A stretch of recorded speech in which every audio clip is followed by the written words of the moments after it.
before we wrap up this first hour of the show, let's talk about Trump here too.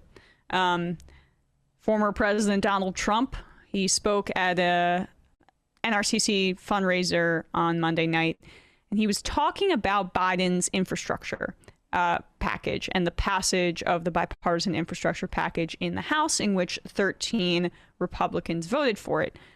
3 of those Republicans are not seeking re-election, but 10 of them are. And Donald Trump wanted to send a warning shot to those 10, including Representative Nicole Malliotakis. I can never say her name right, but she represents Staten Island, and she voted for it. But Trump's not going to have that. Trump's not going to have that.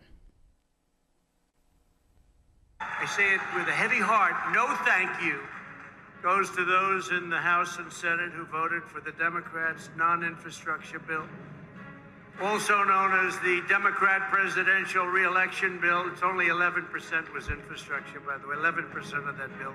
Much of it's Green New Deal crap, just like throwing money out the window. But you gave Biden a victory as his poll numbers were falling off a cliff. You do miss some of those weird ticks that he has. I mean, he should be on cable news, honestly. Yeah, that's where he belongs. He was a cable star for a long time. He would be prime. Tucker Carlson would be shaking in his boots if Trump was able to take over his slot at 8 p.m. Yeah, okay, Tucker. Yeah. But it is interesting when Trump chooses to dip his toe back into the Republican races here. We saw what happened when he stepped back in Virginia, and when Glenn Youngkin purposefully pivoted away from him post-primary. It allowed for him to have victory, but that's in a very different area. Virginia is not a pro-Trump state by any imagination, even though it's more purple. That's not the flavor of Republican that they appreciate. Same with here in the Northeast, that will sometimes inexplicably elect Republicans in safe blue states because they like a certain kind of Republican, like a Romney type, but not Trump types.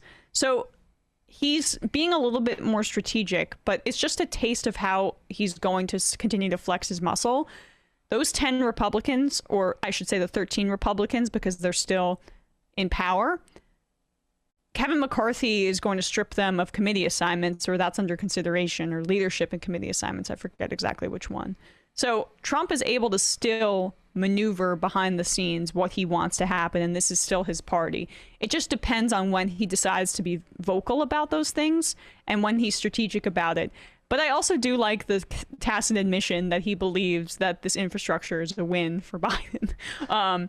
Even though it's the non-infrastructure bill. It's the infrastructure, non-infrastructure, infrastructure. That's what's funny is, like, he's jealous because he should have just clearly done this himself. Mm-hmm. And I'm, like, relieved looking back.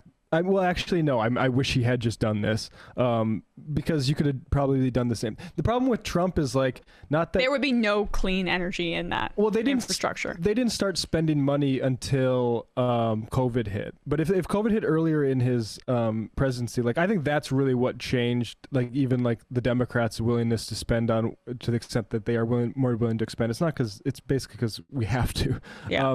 But, yeah, like... there might have not been any